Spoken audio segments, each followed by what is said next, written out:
Venho aqui a essa tribuna hoje para pronunciar sobre a paralisação das obras da construção da Escola Superior de Guerra em Brasília. No longínquo ano de 1973, durante o período da ditadura militar, o então presidente general Emílio Garrastazu Médici aprovou a transferência da Escola Superior de Guerra do Rio de Janeiro para Brasília. Logo em seguida, foram iniciadas as obras de construção do que seria a nova sede da ESG, em um terreno privilegiado às margens do Lago Paranoá, próximo ao complexo da Universidade de Brasília, nobre senador Randolph. Porque Brasília é a capital de todos os brasileiros, as sedes dos órgãos devem estar em Brasília. O magnífico projeto foi assinado pelo renomado arquiteto Sérgio Bernardes, de saudosa memória, criador, entre tantos outras obras, do mastro da bandeira da Praça dos Três Poderes e do Centro de Convenções Ulisses Guimarães, referenciado por todos. Bernardes recebeu o prédio da ESG como uma estrela, concebeu o prédio da ESG como uma estrela de 3 pontas, cada uma com 3 pavimentos de 140 metros de extensão por 20 metros de largura, nobre presidente Jorge Viana, avançando sobre as águas do Lago Paranoá. Você mesmo que foi um aluno aqui da UNB, sabe o que eu estou dizendo. Seu projeto conceitual visava a integração dos alunos com a sociedade, especialmente com a universidade, e o estímulo ao livre pensamento. Infelizmente, em agosto do ano seguinte, as obras foram paralisadas por ordem do novo presidente que assumia naquela época, Ernesto Geisel. O argumento foi o baque nas contas públicas causado pela crise internacional do petróleo na década de 70, quando as nações produtoras reunidas na OPEP decidiram reduzir a produção para forçar o aumento de preços. Com isso, nobres colegas senadores, os juros da dívida externa brasileira dispararam, o que decretou o fim do milagre econômico do regime militar. Assim, a construção da nova sede da ESG em Brasília teria deixado de ser prioridade. No entanto, a família de Bernardes tem uma versão diferente, pela qual o governo militar temeria a aproximação do corpo docente e discente da Escola Superior de Guerra com a Universidade de Brasília, que era abertamente contrária à ditadura militar. Quem não se lembra de Onestino Guimarães, aqui na UNB, preso, sumido até hoje. Além disso, os militares teriam uma grande rejeição ao conceito libertário adotado no projeto do arquiteto. Seja qual for o verdadeiro motivo, o fato é que a obra continua paralisada por 5 anos, até que a obra continuou paralisada por 5 anos, até que o então ministro-chefe da Casa Civil, general Golberídio Couto e Silva, despejou a pá de cal e cancelou aquela obra e o projeto.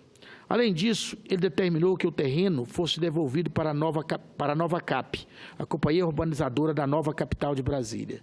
O resultado, nobre presidente Jorge Viana, foi o completo abandono da obra e do terreno, que passou a ser conhecido pela população de Brasília como as ruínas da UNB, um verdadeiro monumento ao desperdício.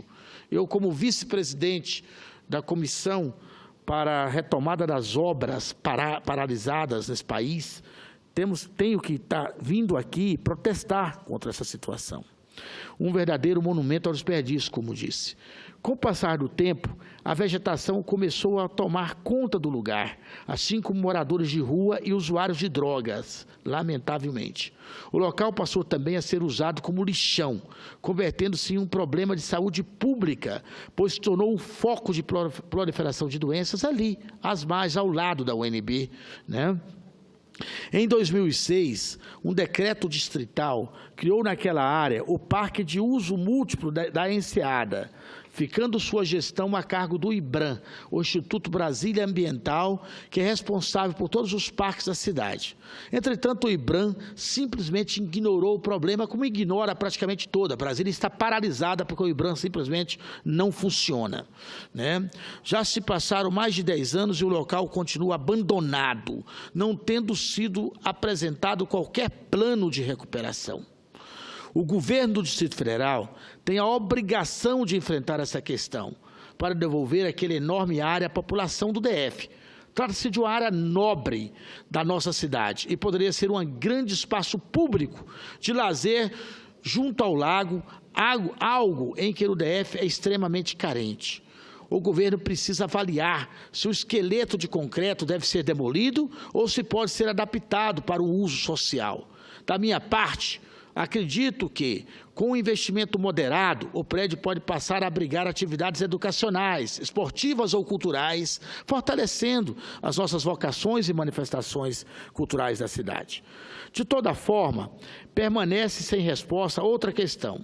A Escola Superior de Guerra vem ou não para Brasília? Isso é uma pergunta importante. Neste caso, a responsabilidade é do governo federal.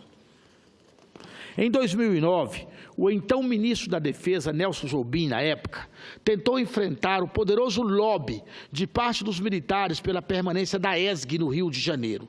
Apresentou uma solução intermediária, propondo a construção de uma nova sede da ESG em Brasília, desta vez em um terreno na quadra 903 Sul, e garantindo também a manutenção das instalações do Rio como uma filial.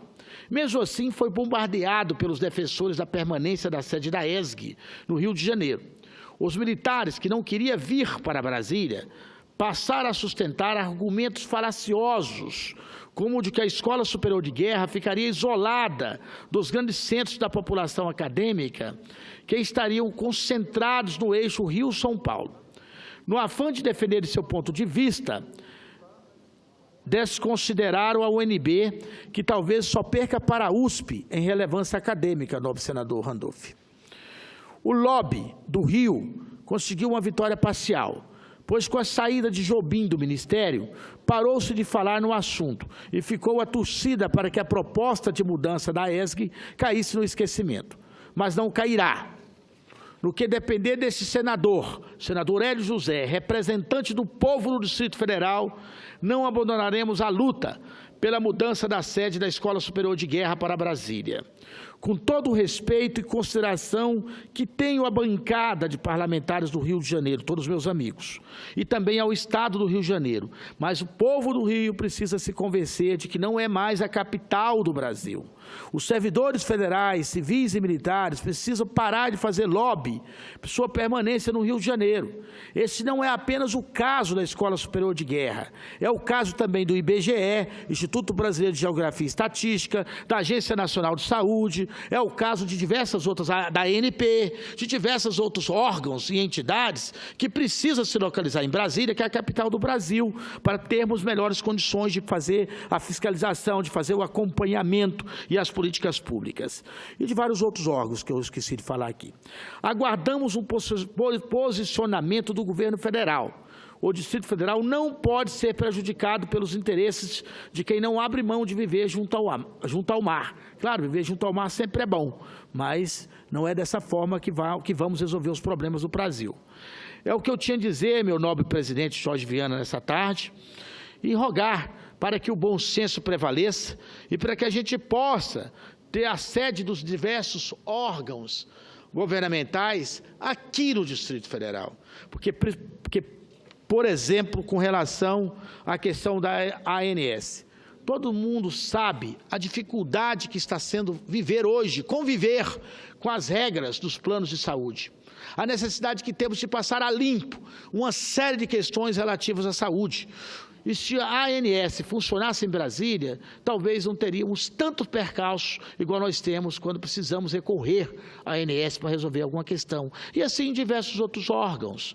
Então é isso que eu teria que falar. Quero agradecer ao nobre presidente Jorge Viana, agradecer meus nobres pares senadoras e senadores dessa casa e dizer que é importante que todos nós, brasileiros, nordestinos, nortistas, moradores do Centro-Oeste, do Sul e do Sudeste, nos convencemos de uma vez por todas que Brasília é a capital do Brasil e que precisa estar recepcionando todos os órgãos públicos. Muito obrigado.